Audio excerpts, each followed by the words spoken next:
ठीक है, शुरुआत कर लेते हैं कुणाल जी से। कुणाल जी, आप बताइए कहां पर आपकी नजर है, क्या ट्रेड करना अभी? वेल, बहुत ही बढ़िया मोमेंटम फिलहाल देखने को मिल रही है मार्केट में। एंड अकॉर्डिंगली जो मोमेंटम है, दो यहाँ पे स्टॉक खरीदारी करके चलने की सलाह रहेगी, टाटा मोटर्स और एल&टी। सबसे पहले एल&टी की बात कर लेते हैं। 3265 के अराउंड खरीदारी करके चलने की सलाह है। एंड जिस हिसाब से स्टॉक ने बॉटम आउट पोजीशन बनाई है, आने वाले दिनों में और भी बढ़िया सी मोमेंटम ये स्टॉक में हमें यहाँ पे देखने को मिल सकती है। 3330 का पहला टारगेट होगा और जैसे ही वो ब्रेक होगा आपको 3440 तक के भी अल्टीमेट लेवल देखने को मिल सकते हैं। 3180 के प्रेशर के साथ हम ये पोजीशन बनाने का ट्राई करेंगे। और दूसरा जो है टाटा मोटर्स है। टाटा मोटर्स की बात करें तो अच्छा खासा बॉटम फॉर्मेशन यहाँ पे टाटा मोटर्स में भी देखने को मिला है। इतना ही नहीं, अभिषेक जी, पहले भी हमने टाटा मोटर्स के ऊपर 670 के कॉल का रिकमेंडेशन दिया था। टाटा मोटर्स फिलहाल 678 के पास है, तो वहां वहां पे भी टारगेट अचीव होते हुए हमें देखने को मिल रहा है। टाटा मोटर्स कैश में 662 के अराउंड हम यहाँ पे पोजीशन बना के चलने की सलाह देंगे। 690 का पहला टारगेट होगा। एंड वो जैसे ही ब्रेक होता है आपको ऊपरी लेवल पे 710 तक के भी लेवल देखने को मिल सकते हैं। सो एल&टी और टाटा मोटर्स यहाँ पे दोनों खरीदारी करके चलने की सलाह रहेगी। ठीक है, बढ़िया है। दोनों दिग्गज शेयर 690 के टारगेट हो गए टाटा मोटर्स के लिए, और एल&टी के लिए टारगेट 3330 रुपए का। इंडेक्स वाले शेयरों पर रणनीति कुणाल जी की तरफ से। लक्ष्मीकांत शुक्ला जी नमस्कार, आप बताइए आप क्या खरीदेंगे सर?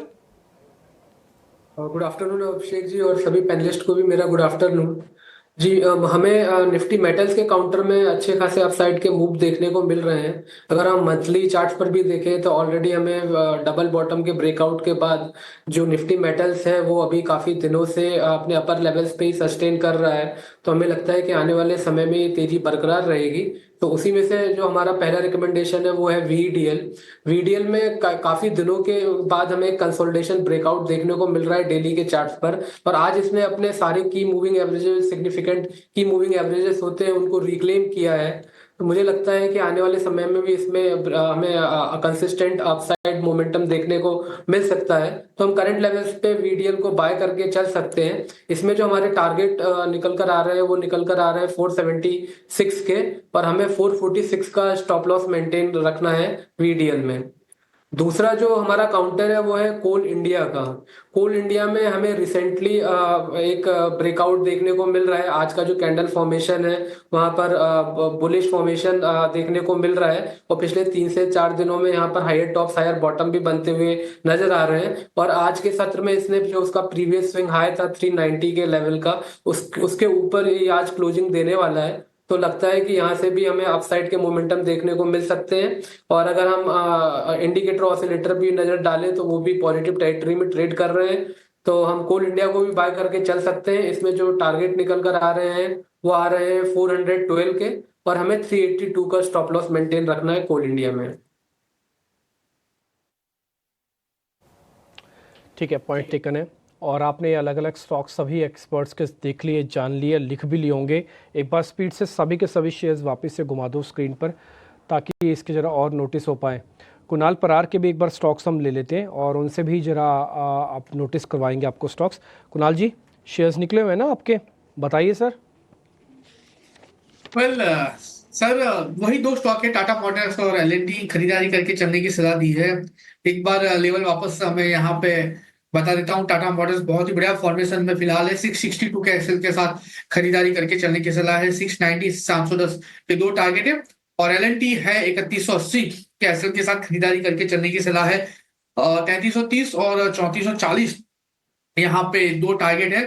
और मैं यहाँ पे एक और बात आई थिंक जोड़ना चाहूंगा। जिस हिसाब से निफ्टी की मोमेंटम फिलहाल देखने को मिल रही है, कहीं ना कहीं मार्च के मंथ में ही आप देखें सर जी कि निफ्टी ने अपना जो है मोमेंटम थोड़ा सा संभाला हुआ है। मार्च में ही निफ्टी ने अपना बॉटम बनाया है, और मार्च में ही यहाँ पे पिछले कुछ दिनों से जो साइडवेज मोमेंटम में निफ्टी चल रही है उसका ब्रेकआउट आया है। यानी 9 नंबर का जो न्यूमरोलॉजिकल जो संजय जुमानी जी ने स्टार्टिंग ऑफ द ईयर में बताया था, वो कहाँ ना कहाँ यहाँ पे रिएक्ट करता हुआ हमें देखने को मिल रहा है।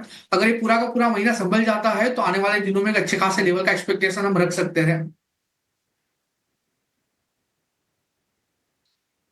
नहीं, पॉइंट ठीक है, क्योंकि मार्केट्स है और मार्केट्स में सभी एंगल, सभी तरह की स्टडीज़ का हम वेलकम करते हैं, चाहे वो न्यूमरोलॉजी हो, चाहे वो एस्ट्रोलॉजी हो, चाहे वो टेक्निकल्स हो, चाहे वो फंडामेंटल्स हो, चाहे कैसे भी हो। और मैं तो इस बीच में बहुत बिलीव भी करता हूँ कुणाल जी, मैं तो बहुत बिलीव करता हूँ, इनफैक्ट राजेश जी भी बिलीव करते हैं।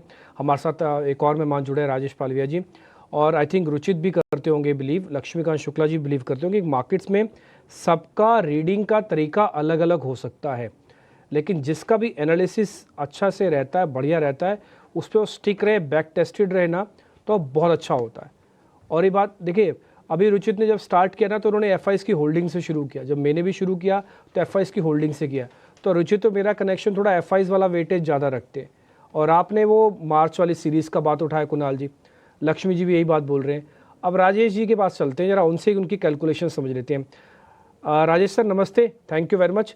अच्छा लग रहा है सर, 750 पॉइंट ऊपर बैंक निफ्टी है, अच्छा लग रहा है? देखिए, ग्रीन मार्केट तो हमेशा सबको अच्छा ही लगता है, और हालांकि हम ओवरसोल्ड ट्रेजेक्टरी में थे तो एक पुल बैक तो बनता था, और वही हमने देखा मार्केट में आते हुए दिखा है। ब्रॉड बेस बाइंग भी आज देखने को मिली, तो ये एक थोड़ा सा ब्रीदर जरूर मिला है। जो इतने दिनों से हम एक गिरावट देख रहे थे, कहीं ना कहीं थोड़ा कॉन्फिडेंस वापस लौटते हुए दिख रहा है स्ट्रीट पे, तो एक अच्छा साइन है मार्केट के लिए कि इतने गिरावट के बाद हम एक अच्छा सस्टेनेबल अपमूव के ट्रेजेक्टरी में वापस आते हुए दिख रहे हैं।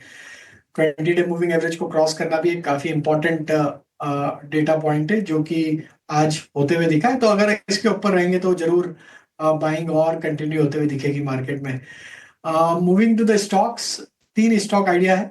मार्केट इतना अच्छा मूव दे रहा है, निफ्टी 250 पॉइंट के ऊपर है, बैंक निफ्टी 700 पॉइंट के ऊपर है, तो ऐसे मार्केट में 3 स्टॉक आइडियाज है बाइंग साइड के। पहला स्टॉक है टाटा पावर। आज पावर स्टॉक्स में एक बाइंग इंटरेस्ट देखने को मिला, और टाटा पावर का अगर आप स्ट्रक्चर देखेंगे तो वीकली चार्ट पे एक फॉलिंग चैनल का यहाँ पे रिवर्सल आते हुए दिख रहा है। स्टॉक में ऑलमोस्ट 3-4 वीक से स्टॉक लोअर साइड पे एक कंसोलिडेशन कर रहा था, और आज जिस तरीके से मूव बना है और पूरे पावर सेक्टर में एक अच्छा मोमेंटम देखने को मिला, तो हमें लगता है टाटा पावर यहाँ से एक मूव कंटिन्यू करते हुए दिख सकता है टुवर्ड्स 374।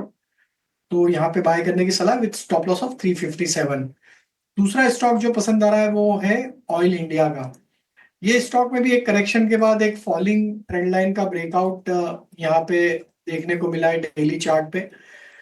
जिस तरीके से स्टॉक के स्ट्रक्चर है, 20 डे मूविंग एवरेज के ऊपर स्टॉक सस्टेन हो रहा है, और पिछले 8-10 दिनों में हमने देखा स्टॉक ने एक लोअर साइड से एक अच्छी रिकवरी यहाँ पे ऑलरेडी बनाते हुए दिखा है। सेक्टर में भी एक मोमेंटम है, तो ऑयल इंडिया हमें लग रहा है कि ये स्टॉक 397-400 की तरफ बढ़ते हुए दिख सकता है। यहाँ पे बाय करने की सलाह है 379 के स्टॉप लॉस से। और तीसरा स्टॉक है बैंकिंग स्पेस से, और जिसमें हमें कोटक बैंक यहाँ पे पसंद आ रहा है। जिस तरीके के ब्रेकआउट ये स्टॉक ने डिस्प्ले किए इस वोलेटाइल मार्केट में, और पूरा बैंकिंग सेक्टर में देखे तो एक अच्छा आउट परफॉर्मिंग स्टॉक देखने को मिला है पिछले कुछ हफ्तों में। कोटक बैंक का स्ट्रक्चर हमें यहाँ पे पसंद आ रहा है, और हमें लगता है यहाँ पे 2065 की तरफ ये स्टॉक बढ़ते हुए दिख सकता है। तो कोटक बैंक बाय किया जा सकता है विद स्टॉप लॉस ऑफ 2010। ठीक है सर, आपने 3 शेयर्स दे दिए, टाटा पावर और ऑयल इंडिया दिया है आपने, और एक कोटक महिंद्रा बैंक दिया है। तीनों के तीनों शेयर्स की स्टॉप लॉस टारगेट वगैरह वाली प्लेट हमने आपकी स्क्रीन पर डाल दी है। सभी एक्सपर्ट्स अमूमन अपने शेयर्स दे चुके हैं, और सभी एक्सपर्ट्स के ट्रेड पर वापस से स्क्रीन पर घुमा दीजिएगा।